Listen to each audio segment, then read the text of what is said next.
Hi everyone, welcome to easy electrical Telugu. ఇంతకుముందు వీడియోలో మనం డెల్టా టు స్టార్ ట్రాన్స్ఫర్మేషన్ ఎలాగో చూసాం అండ్ వాటి ఫార్ములాస్ అనేవి డెరైవ్ చేసాము. సో ఈ వీడియోలో నేను మీకు స్టార్ టు డెల్టా ట్రాన్స్ఫర్మేషన్ అనేది ఎక్స్ప్లెయిన్ చేస్తాను. సో ఇక్కడ నేను ఒక స్టార్ నెట్వర్క్ తీసుకున్నాను అండ్ టర్మినల్స్ వచ్చేసి ఏ, బి అండ్ సి. సో ఏకి కనెక్ట్ అయిన రెసిస్టర్ ఆర్ఏ, బికి కనెక్ట్ అయిన రెసిస్టర్ ఆర్బి అండ్ సికి కనెక్ట్ అయిన resistor RC.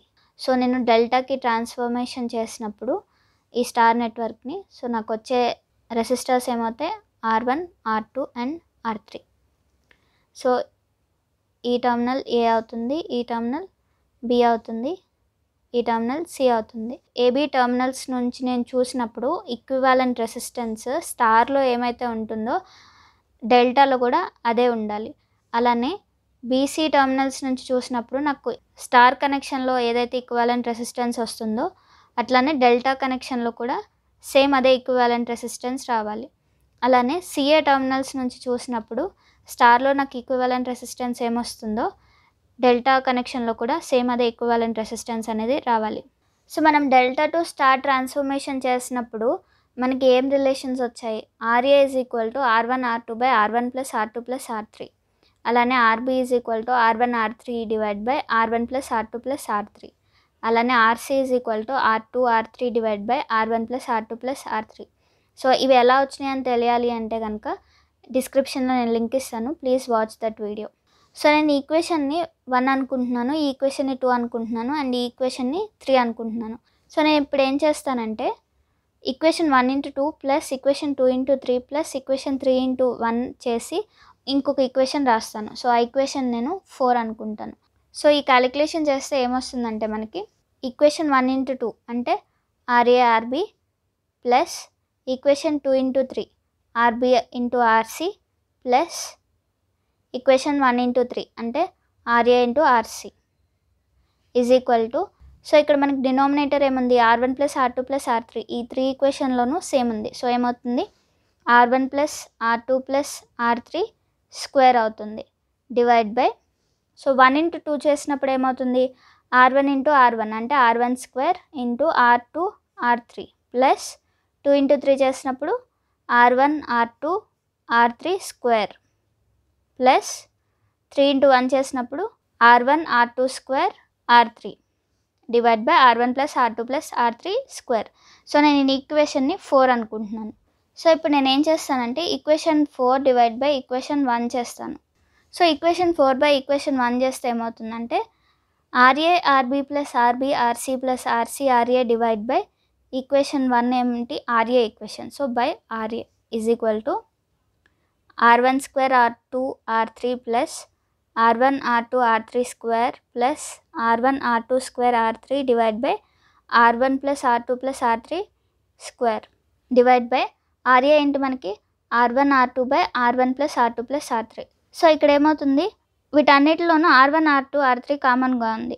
So R1 R2 R3 common తీస్తే ఏమవుతుందంటే R1 plus R3 plus R2 అంటే R1 plus R2 plus R3 అవుతుంది divide by R1 plus R2 plus R3 square into, so ఇదేమవుతుంది reverse అవుతుంది. So R1 plus R2 plus R3 divide by R1 R2.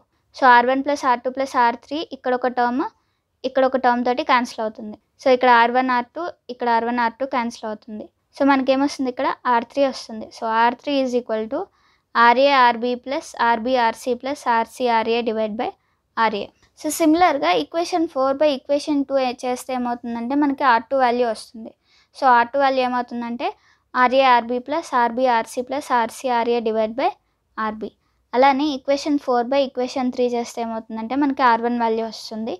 So R1 value ఏమవుతుందంటే R1 is equal to RA RB plus RB RC plus RC RA divide by RC. So నాకు R1 R2 R3 expressions ఏమొచ్చాయి, R1 is equal to RA RB plus RB RC plus RC RA divide by RC. అలానే R2 ఏమొచ్చింది RA RB plus RB RC plus RC RA divide by RB. Next అలానే R3 ఏమొచ్చింది RA RB plus RB RC plus RC RA divide by RA. So ఈ expressions చూస్తే మనం ఏం చెప్పొచ్చు అంటే, సో R1 ఏం రాస్తున్నాము, RA RB plus RB RC plus RC RA divide by RC. So న్యూమరేటర్లో మనకేమొస్తుంది, 3 రెసిస్టర్స్ ఉన్నాయి కదా, 2 రెసిస్టర్స్ ప్రొడక్ట్ సమ్మేషన్ అంటే RA RB plus RB RC plus RC RA. So ఇది 3 రెసిస్టర్ వాల్యూస్కి సేమ్, R1కి R2కి R3కి న్యూమరేటర్ సేమ్. సో డినామినేటర్ చూస్తే R1 ఏ రెసిస్టర్స్ మధ్య కనెక్ట్ అయ్యింది, ఆర్ఏ అండ్ ఆర్బీ. సో దేనికి కనెక్ట్ అయ్యలేదు, ఆర్సీ. సో R1కి ఏమొచ్చింది డినామినేటర్లో ఆర్సీ. అలానే R2 ఏ రెసిస్టర్స్ మధ్యలో కనెక్ట్ అయింది, ఆర్ఏ అండ్ ఆర్సీ. దేనికి కనెక్ట్ అయ్యలేదు, ఆర్బీ. సో నాకు R2కి డినామినేటర్లో ఏమొచ్చింది, ఆర్బీ. అలానే R3 ఏ రెసిస్టర్స్ మధ్యలో కనెక్ట్ అయింది, ఆర్బీ అండ్ ఆర్సీ. దేనికి కనెక్ట్ అయ్యలేదు, ఆర్ఏ. సో R3కి డినామినేటర్లో ఆర్ఏ వచ్చింది. సో ఇలా స్టార్ నుంచి డెల్టాకి ట్రాన్స్ఫర్మేషన్ చేసినప్పుడు ఈ డెల్టాలో ఉన్న రెసిస్టర్ వాల్యూస్ ఫైండ్ అవుట్ చేయాలి అంటే మనం ఫార్ములా ఎలా గుర్తుపెట్టుకోవచ్చు అంటే, సో ఆ రెసిస్టర్స్ వాల్యూలో న్యూమరేటర్ అనేది కామన్. స్టార్ నెట్వర్క్లో ఉన్న రెసిస్టర్స్ యొక్క 2 రెసిస్టర్స్ యొక్క ప్రొడక్ట్ సమ్మేషన్ అంటే RA RB plus RB RC plus RC RA. And డినామినేటర్లో ఏమొస్తుందంటే, ఆ రెసిస్టర్ ఏ రెసిస్టర్కి అయితే కనెక్ట్ అయ్యలేదో ఆ రెసిస్టర్ అన్నది మనకి డినామినేటర్లో వస్తుంది. అంటే R1కి ఆర్సీ వస్తుంది, R2కి ఆర్బీ వస్తుంది అండ్ R3కి ఆర్ఏ వస్తుంది. సో ఇది star to delta transformation. That's it for this video friends. Next concepts next వీడియోలో షేర్ చేస్తాను. మరిన్ని ఎలక్ట్రికల్ కాన్సెప్ట్స్ కోసం నా ఛానల్ని సబ్స్క్రైబ్ చేయండి. అలానే నా ఎఫర్ట్స్ని సపోర్ట్ చేయాలనుకుంటే లైక్ చేసి షేర్ చేయండి. మీ ఫీడ్బ్యాక్ కమెంట్ సెక్షన్లో తెలియచేయండి.